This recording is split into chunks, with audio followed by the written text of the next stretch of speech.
In 2016, federal and city regulators fined Wells Fargo roughly $185 million combined. The reason? Employees had opened roughly 2 million bank and credit card accounts that customers never requested. That number alone sounds like a story about individual dishonesty. A rogue employee here, a bad hire there.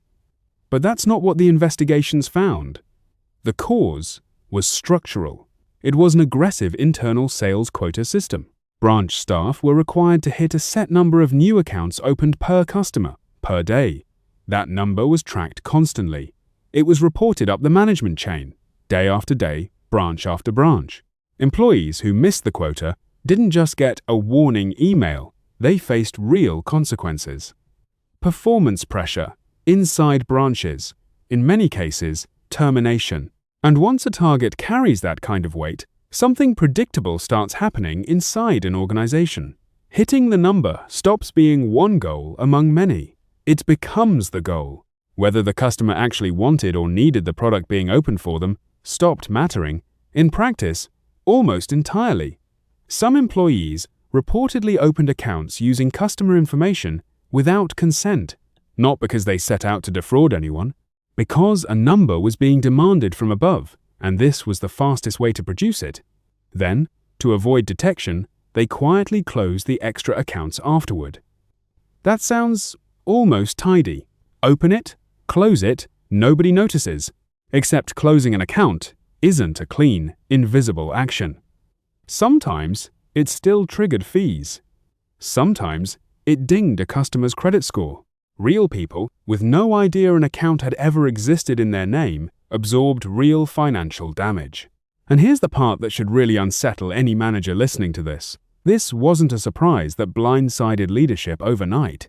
Internal warnings about the quota system existed years before the scandal became public. Employees had complained.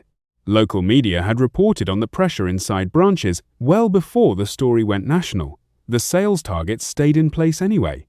Let's slow down on the mechanism here, because this is the part that actually matters if you manage people. A quota is a proxy. It's a stand-in for something you actually care about, usually revenue, growth, or genuine customer relationships. The quota is never the real goal. It's a measurement of activity that's supposed to correlate with the real goal. That correlation only holds up as long as nobody is under enough pressure to break it. The moment missing the number becomes more painful than gaming the number, the correlation collapses. People don't stop being rational. They just start optimizing for the thing that's actually being measured and punished, instead of the thing the metric was meant to represent. This has a name in economics and social science. It's called Goodhart's law. When a measure becomes a target, it stops being a good measure. The moment you tell a branch office, your job is this number, the number and the underlying goal quietly split apart. Nobody announces that split. It just happens, quietly, account by account, day by day. There's an older, more visceral version of the same idea, sometimes called the cobra effect. The story goes that a colonial government in India, worried about a cobra infestation, offered a bounty for every dead cobra turned in. People started breeding cobras just to kill them and collect the reward. When the government caught on and cancelled the program, breeders released their now worthless cobras into the wild, and the cobra population ended up worse than before the bounty existed. Whether every detail of that story is precisely accurate is debated, but the shape of it is instructive regardless. A well-intentioned incentive, applied without asking how people would actually respond to it, produced the opposite of what it was designed to fix. Wells Fargo's quota system is the modern, thoroughly documented, corporate version of the exact same failure mode. Imagine a customer service team where the metric is average call handling time. Management wants faster resolutions, so it measures and rewards short calls.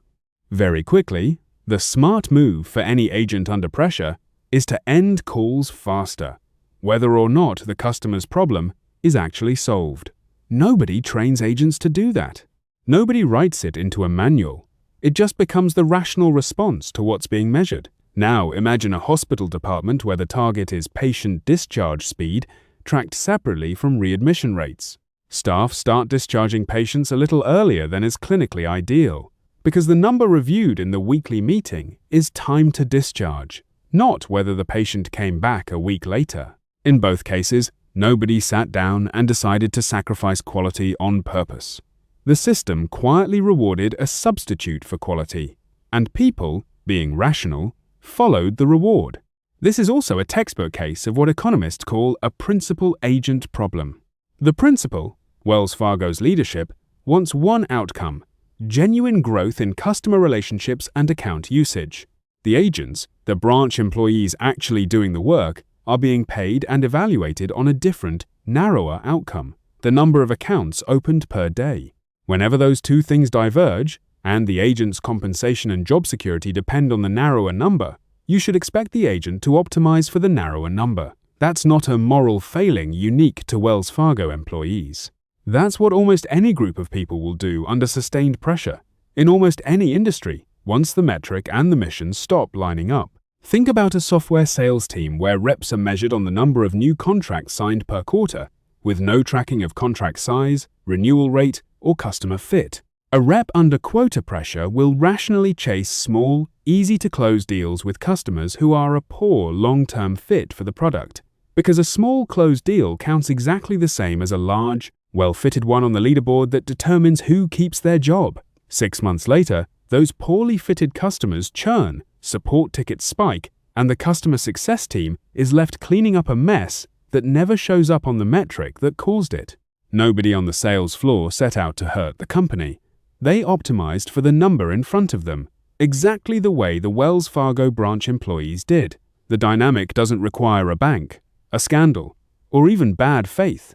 It only requires a narrow metric, real pressure, and a gap between what's measured and what's actually valuable. There's a related idea from behavioral economics worth bringing in here, sometimes described as scarcity or tunneling. Researchers studying decision-making under pressure, whether financial scarcity or time scarcity, have found that people facing a hard constraint narrow their attention almost entirely onto that constraint, at the cost of everything else that matters. An employee facing termination over a missed quota isn't calmly weighing long-term customer trust against short-term compliance. They're tunneling on the one number standing between them and losing their income.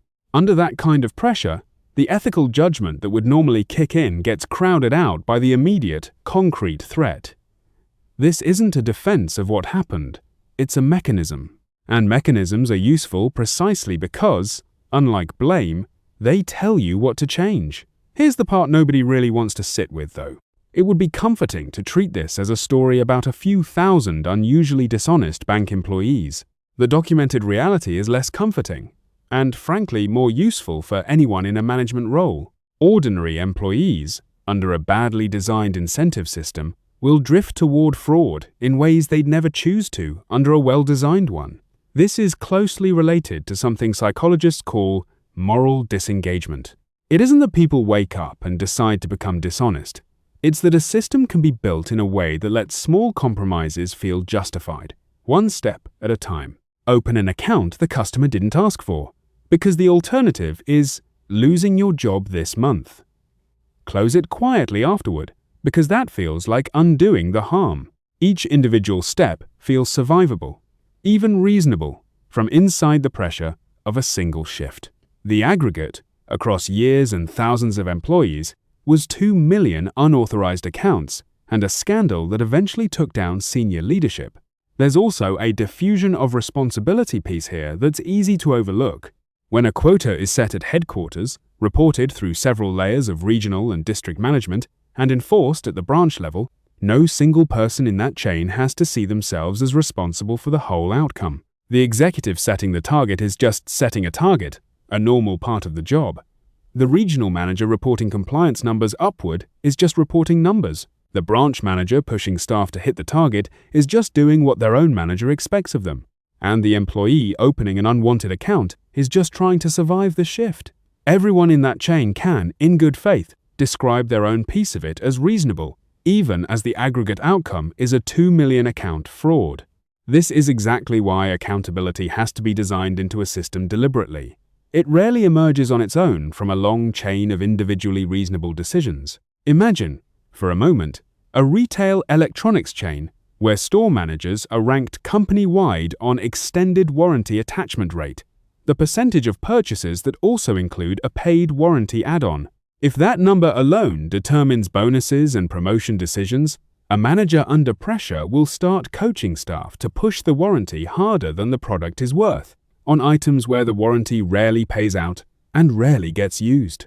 Customers end up paying for something with little practical value. Sales staff feel slightly uneasy about the pitch they've been told to make, and the underlying business relationship, trust in the store's recommendations, quietly erodes. None of that shows up in the attachment rate number, which is exactly the point. A narrow number can climb for years while the thing it was supposed to represent, customer trust and long-term value, is being spent down in the background. That leadership departure is worth sitting with too. Wells Fargo eventually eliminated the specific quota system that drove this. The bank paid significant regulatory fines. Multiple senior executives departed the company, or faced separate financial penalties tied to oversight failures. Notice what that sequence actually implies.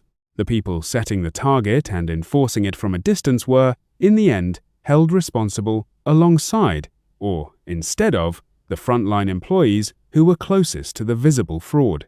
That's the accountability structure regulators and courts ultimately applied here, and it's a useful frame for any manager designing incentives today because it suggests where responsibility for a badly designed metric actually sits.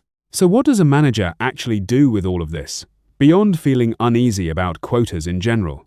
First, separate the proxy from the goal, explicitly, out loud, in front of your team. If the real goal is customer relationships, say that plainly, and build in a check that can catch the case where the proxy number goes up while the real goal quietly goes down. Second, build a real channel for people to flag pressure before it turns into fraud. Wells Fargo had internal warnings for years before this became public.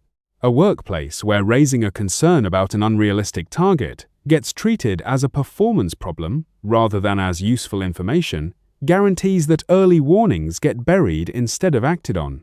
Third, look specifically at what happens to the person who misses the number versus the person who fakes hitting it.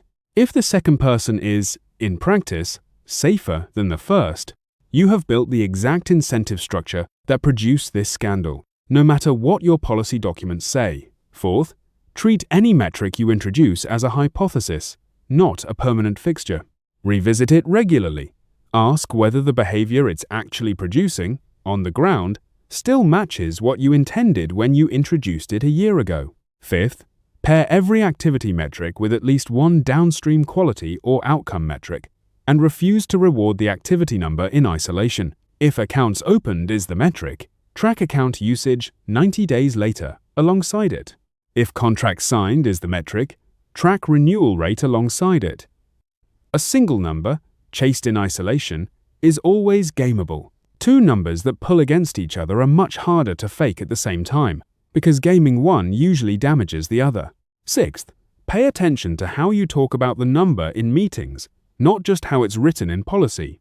If leadership visibly treats the number as the whole story, in tone, in urgency, in what gets praised out loud, employees will act on that signal regardless of what any written escalation policy says on paper. Culture is transmitted through what gets celebrated in the room, not through the employee handbook. Here's a piece of this that's easy to miss if you only think about it as an ethics story.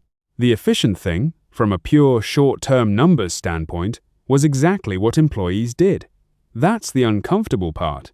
It wasn't inefficient behavior born of laziness or incompetence. It was a locally rational response to the actual incentives sitting in front of people, day after day, branch after branch.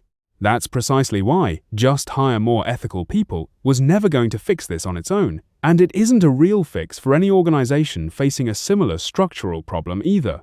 You can hire the most conscientious workforce in the industry and still produce fraud at scale if the system punishes missing a badly designed number harder than it punishes faking it. It's also worth being honest about why the internal warnings didn't work, because just listen to employees is the kind of advice that sounds obvious and gets ignored anyway. A warning only changes anything if the person receiving it has both the incentive and the authority to act on it. If a district manager's own bonus depends on the same quota being hit across their region, that manager has a direct personal incentive to discount or bury a complaint about the quota being unreasonable. The warning doesn't fail because nobody said anything. It fails because the person positioned to hear it is being measured on the exact same broken number as the person raising the concern. Fixing that means routing serious concerns about incentive design somewhere outside the chain that benefits from ignoring them, whether that's an ombudsperson, an anonymous channel with a track record of real follow-through, or a compliance function that isn't itself judged on the metric in question. If you manage a team of any size, this case is worth returning to, specifically because it's so well documented, not because Wells Fargo was uniquely villainous. Aggressive quotas, tracked constantly and enforced with real consequences, are common in sales organizations everywhere, including plenty nowhere near a bank. The specific mechanism here, activity substituting for outcome, and punishment falling harder on missing the number than on gaming it, generalizes far beyond banking. For managers, the lesson is blunt. A quota measures activity, not integrity. A system that punishes missing the number harder than it punishes gaming, the number will eventually get gamed. It's also worth naming the cost side of this that doesn't show up until much later. In the short term, an aggressive quota can genuinely look like it's working. Account numbers climb, quarterly reports look strong, and the executives who designed the system get credited for growth. The fraud, and the reputational damage, and the fines, and the executive departures all arrive years later, often after the people who built the system have already been promoted or moved on based on the numbers it produced. That lag is part of what makes bad incentive design so persistent. The person who benefits from the short-term number is rarely the person who has to answer for the long-term consequence, which is its own version of the same principal-agent gap playing out at the executive level instead of the branch level. My own read on this, having gone through the mechanism in detail, is that the real failure here wasn't the quota existing at all. Targets aren't inherently bad. The real failure was treating the number as self-verifying, never asking what it would look like if people cheated it, and never building a cheap, safe way for the warning signs that already existed internally to reach anyone with the authority to act on them. If you're setting targets for a team this quarter, the practical takeaway isn't to abandon metrics altogether. It's to pair every metric you introduce with a specific check for the most obvious way someone could fake it, and to make raising that concern safer than staying quiet about it. That one habit, built into how you review targets, is cheap. Rebuilding a fraud investigation and a leadership shakeup is not. More management theories like this follow along.